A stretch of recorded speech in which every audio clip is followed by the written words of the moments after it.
এবারের লোকসভা নির্বাচনে বনগাঁ লোকসভায় যে নির্বাচনী ফল ছিল হরিণঘাটা, তৃণমূল ছিল 70,000 আর বামপন্থী ছিল 62,000। বাই ইলেকশনে আপনারা 25,000 ভোটে লিড দিয়েছেন। এইবারে কতটা ফলাফল আশা করেন? আমাদের 14 সালে যে লোকসভা নির্বাচন, সেই নির্বাচন থেকে আমাদের 15 সালে একটা আলাদা চ্যালেঞ্জ ছিল। চ্যালেঞ্জটা হচ্ছে আমাদের দলের একজন গদ্দার আমাদের দল থেকে বেরিয়ে গেছেন। সে তখন ইনডাইরেক্টলি বলতে চেয়েছিল তৃণমূলকে হারানোর জন্য। সেটা চ্যালেঞ্জ হিসেবে আমরা নিয়েছিলাম এবং সেটা আমাদের পরবর্তী সময় আমাদের 8,000 না 10,000 লিড ছিল 14 সালে। সেটা 15 সালে গিয়ে 25,840 ভোটে লিড হলো এবং আমাদের ভোটটা বাড়লো। পরবর্তী সময় বিধানসভা আরও ভোট বাড়লো। আশা করি আমরা এবার হরিণঘাটা বিধানসভা থেকে, মমতা ঠাকুরকে বনগাঁ লোকসভায় হরিণঘাটা বিধানসভা থেকে শুধু আমরা 50,000 ভোটে লিড দেব। আপনার জুরিডিকশনের মধ্যে প্রথম পূর্ণাঙ্গভাবে হরিণঘাটা পৌরসভা লোকসভা নির্বাচনে অংশগ্রহণ করছে। লোকসভায় পূর্ণাঙ্গভাবে 15 সালে হওয়ার পরে থেকে পূর্ণাঙ্গভাবে, সেখান থেকে কতটা আশা করা যায়? আমরা তো 45টা বুথ আছে বিধানসভায়, আমাদের 17টা ওয়ার্ড, 45টা বুথ। আমরা বিধানসভা নির্বাচনে, নীলবানাগের নির্বাচনে আমরা ভালো ভোটে লিড দিয়েছি। হরিণঘাটা পৌরসভা থেকে আমরা 10,000 উপরে লিড দেবো। দীর্ঘদিন ধরে যমুনা নদীর যে একটা বিশ্রী অবস্থায় ছিল, আপনি উদ্যোগ নিয়ে যে যমুনা নদীর ঘাটটা করেছেন এবং তা এখন দর্শনীয় স্থান হয়ে উঠেছে, সেই বিষয়ে কিছু বলুন। দেখ না, দেখুন, আমরা যমুনা নদী শুধু না, আমরা সার্বিক হরিণঘাটার ডেভেলপমেন্টের চেষ্টা করছি। যমুনা নিয়ে একটু বলি। তখন আমাদের ছিল মন্ত্রী ছিল রাজীব বন্দ্যোপাধ্যায়। রাজীব বন্দ্যোপাধ্যায়ের কাছে আমি এবং নীলিমা নাগ আমরা অনেকবার দরবার করেছি যে আমি ভেবেছি যে একটা সময় এই যে রাস্তাঘাট বা এই ডেভেলপমেন্ট হচ্ছে, সেই ডেভেলপমেন্টে একটা সময় দেখা গেলো আজকে না হোক 10 বছর 20 বছর পরে জল নিষ্কাশনটা আমাদের কাছে খুব জরুরি। তো যমুনার যেভাবে নাব্যতা কমে যাচ্ছিল, আবর্জনায় ভরে যাচ্ছিল, যমুনাটা কাটার দরকার। কিন্তু রাজীব বন্দ্যোপাধ্যায় সেটা কোনো আমরা পাইনি, রাজীব বন্দ্যোপাধ্যায় থেকে সেটা উত্তরটা পাইনি, মানে আমরা কাজটা করতে পারিনি। পরবর্তী সময় আমাদের মুখ্যমন্ত্রী মমতা বন্দ্যোপাধ্যায় এই দপ্তরে সোমেন মহাপাত্রকে মন্ত্রী হিসাবে দায়িত্ব নেন। পরে সোমেনদার কাছে আমরা যাই, গিয়ে দরবার করাবো। সোমেনদা একটা স্যাংশন করে আমাদের যেমন হরিণঘাটা পোর্শনটা, বিরিহি থেকে আমাদের যে হরিণঘাটা পোর্শনটা প্রায় 11 কোটি টাকা আমাদের স্যাংশন হয়। সেই 11 কোটি টাকা ব্যয়ে এখন যমুনা নদীর কাজ চলছে, মানুষও খুব সন্তুষ্ট। যেমন আমরা একটা পিডাব্লিউডিকে ধরে আমরা একটা বিসর্জন ঘাট করেছি, খুব সুন্দর একটা বিসর্জন ঘাট করেছি। কিন্তু এবার দুর্গাপুজোতে বিসর্জন ঘাট থেকে বিসর্জন করতে পারিনি জলের অভাবে। ঘাটটা সুন্দর, জলের অভাবে। কিন্তু এখন মনে হচ্ছে মানুষ এর পরের বার যখন বিসর্জন ঘাটে বিসর্জন করতে যাবে, সত্যি খুব ভালো। এবং তার সঙ্গে যমুনা কাটার সঙ্গে সঙ্গে শুধু আপনার জলের যে বন্যা পরিস্থিতি, সেটাকে যেমন মোকাবিলা করা যাবে, তেমনি আমাদের এলাকায় প্রচুর মৎস্যজীবী আছে, তাদেরও কিন্তু সেটা খুব উপকার হবে। এবং এলাকার মানুষ ভালো মাছ চাষ হবে, এলাকার মানুষ ভালো মাছ খেতে পারবে।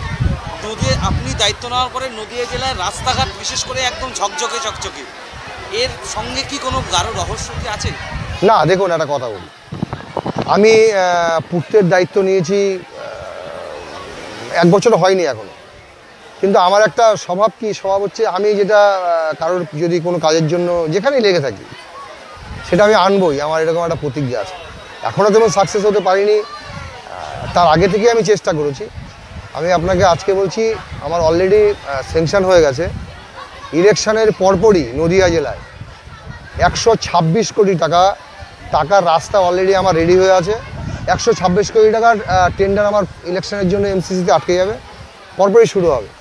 এবং আমার সবচেয়ে একটা বড় দোষ বা গুণ বলতে পারেন, সেটা হচ্ছে আমি অলওয়েজ যেটাই পাই সেটা চেষ্টা করি টোটাল একদম করিমপুর থেকে হরিণঘাটা সব জায়গায় ডিস্ট্রিবিউশন করার জন্য।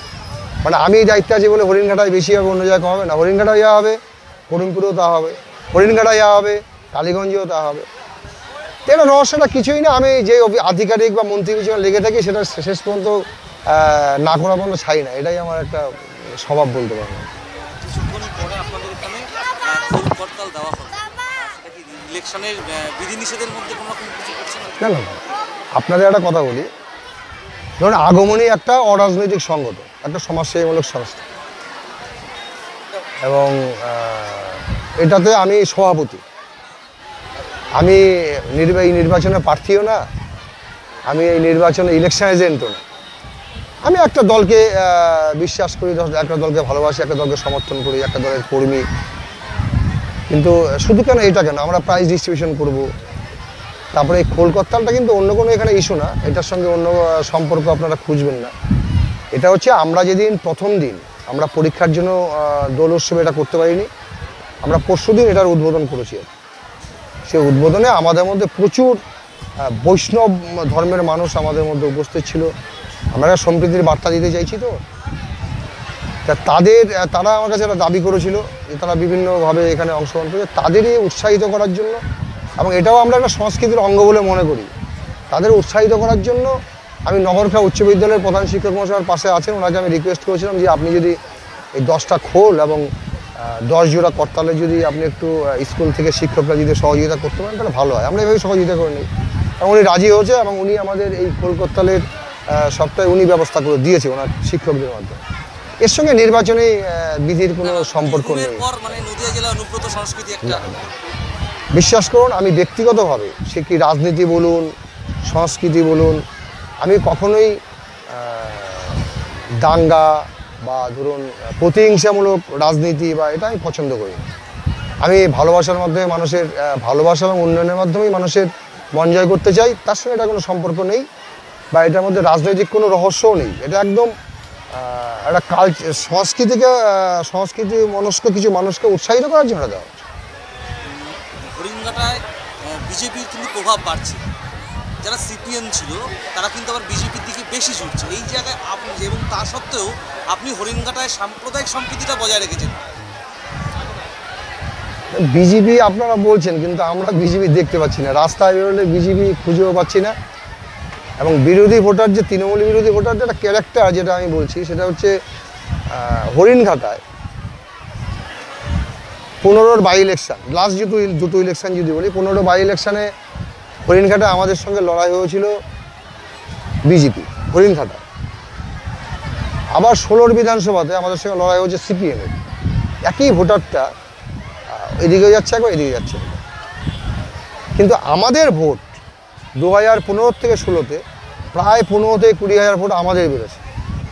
অতএব আমরা, বিজেপি লড়ছে, সিপিএম লড়ছে, কংগ্রেস লড়ছে, আমরা এটাকে লড়ি না। আমরা মনে করি মমতা বন্দ্যোপাধ্যায় সৈনিক হিসাবে, মমতা বন্দ্যোপাধ্যায় উন্নয়নের ফেরিওয়ালা হিসাবে মানুষের কাছে এই উন্নয়নটা পৌঁছে দিচ্ছি, মানুষের সঙ্গে 365 দিন যোগাযোগ রাখছি, তার পরিপ্রেক্ষিতে মানুষ আমাদের পাশে থাকবে। আমাদের বনগাঁ লোকসভা জেতা ব্যাপারে কত % আশাবাদী? 100-র উপরে যদি কোনো পার্সেন্টেজ থাকে তাতেও বেশি।